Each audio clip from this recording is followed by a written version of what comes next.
तो finally Bihar board matric examination 2024 के लिए फाइनल गाइडलाइन आ चुका है कि भाई सेंटर पर क्या क्या लेकर जाना है, क्या लेकर नहीं जाना है। वह कौन सी चीज़ें हैं जिनको लेकर के सेंटर पर ना जाने से एग्ज़ाम सेंटर पर एंट्री ही नहीं मिलेगी, अंदर जा ही नहीं पाएंगे, एग्ज़ाम दे ही नहीं पाएंगे। ये सारी बातें आपके लिए जानना बेहद ज़रूरी है। और इस एग्ज़ाम से ठीक पहले बिहार बोर्ड ने कुछ नए आदेश भी जारी किए हैं, उनके बारे में जानना भी बेहद ज़रूरी है, वरना आपका एक साल लॉस हो सकता है, आपका एग्ज़ाम छूट सकता है। तो सिंपली इन सारी बातों की जानकारी के लिए हम गूगल में सर्च करेंगे स्काईलाइट स्टडी और सबसे ऊपर जो यहाँ पर रिजल्ट आएगा उसको हम सिंपली क्लिक करके ओपन कर लेंगे। और जब ये वेबसाइट ओपन होगा तो सबसे ऊपर यहाँ पर जो पोस्ट आपको दिखाई दे रहा है बीएससीबी मैट्रिक इंटर एग्जाम छात्रों के लिए राहत की खबर, इस पोस्ट पर आपको क्लिक करके ओपन कर लेना होगा।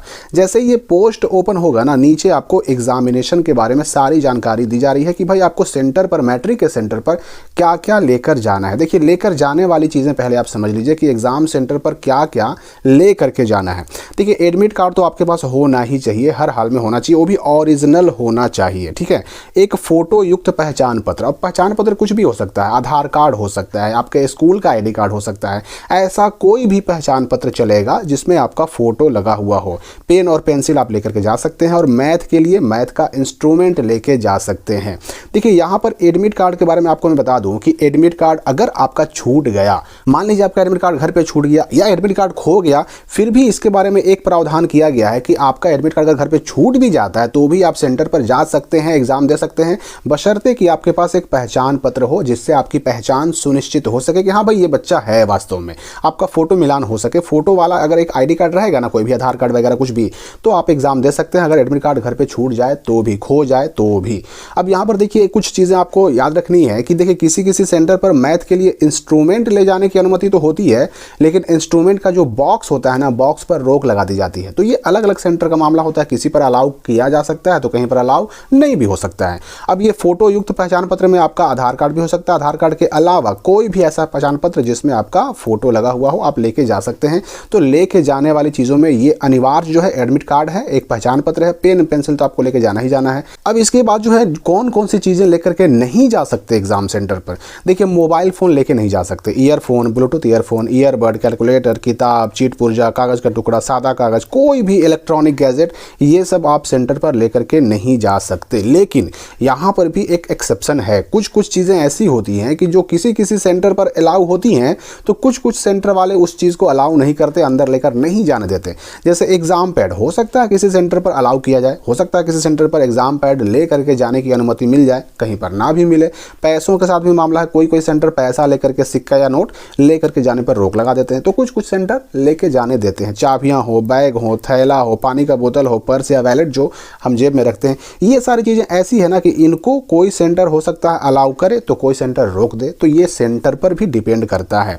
अब यहाँ पर ये भी आप जान लीजिए कि किसी किसी एग्ज़ाम सेंटर पर मोबाइल फ़ोन ले करके जा तो सकते हैं, लेकिन आप एग्जामिनेशन हॉल में लेके नहीं जा सकते, परीक्षा कक्ष में लेके नहीं जा सकते। आपको जो है ना उस परीक्षा कक्ष से बाहर, एग्जामिनेशन हॉल जहाँ पर आपको बैठकर एग्जाम देना होता है, उस रूम से बाहर कहीं पर ये जमा करना पड़ता है। तो हो सकता है किसी किसी सेंटर पर मोबाइल जमा करने की सुविधा मिले, तो किसी किसी सेंटर पर मोबाइल जमा करने की सुविधा नहीं भी मिल सकती है। इसलिए ये आपके रिस्क पर, आपकी जिम्मेदारी पर रहता है कि मोबाइल फ़ोन भाई आप कहाँ रखेंगे, क्योंकि आपको हॉल में लेके जाना तो है नहीं। तो ये बात भी आपको बिल्कुल ध्यान रखना है। अब है कि जूता मोजा पहनकर जा सकते हैं कि नहीं। तो देखिए, इंटर में जो है ना, हालांकि इंटर का एडमिट कार्ड हो चाहे मैट्रिक एडमिट कार्ड हो, दोनों में लिखा गया था कि जूता मोजा पहन करके बिल्कुल जाना मना है, लेकिन इंटर वालों को अनुमति मिली थी, स्पेशल उनको जो है ना अलाउ किया गया था कि इंटर वाले चूंकि ठंडी ज़्यादा है इसलिए पहन करके जा सकते हैं जूता मोजा। लेकिन मैट्रिक 2024 के छात्रों को जूता मोजा पहनकर जाने की अनुमति नहीं मिली है। 9 फरवरी 2024 को एक आदेश जारी किया किसने? बिहार बोर्ड ने। उसने क्या कहा कि मैट्रिक एग्जाम में जूता मोजा पहन करके आने पर बिल्कुल रोक रहेगी। अगर कोई भी छात्र जो है जूता मोजा पहन करके सेंटर पर आता है तो उसको सेंटर से बाहर ही जूता मोजा निकाल करके, उतार करके आना होगा।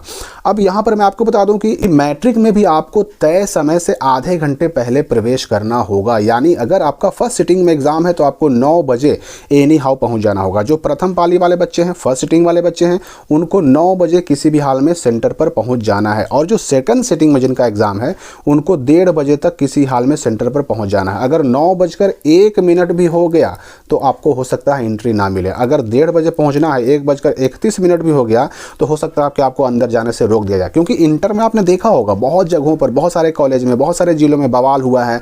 बहुत सारे बच्चे जिनका एग्जाम छूट गया, जो लेट हो गए, 1-2 मिनट 5 मिनट से लेट हो गए और एग्जाम छूट गया। इसलिए आपको लेट बिल्कुल नहीं करना है, जितना हो सके पहले निकलिए और समय से यानी कि 9 बजे से पहले पहले सेंटर पर फर्स्ट सिटिंग में एंट्री कर जाइए और 1:30 बजे से पहले पहले सेकंड सिटिंग में एंट्री कर जाइए। इससे अगर लेट होगी तो आपका 1 साल बर्बाद हो सकता है, आपकी सारी मेहनत बर्बाद हो सकती है। तो इसलिए इन बातों का ध्यान रखें। अगर फिर भी कोई डाउट आपके मन में बच गया हो तो कमेंट करके पूछ सकते हैं। फिलहाल इस वीडियो के लिए इतना ही, मिलते हैं अगली वीडियो में एक नई जानकारी के साथ।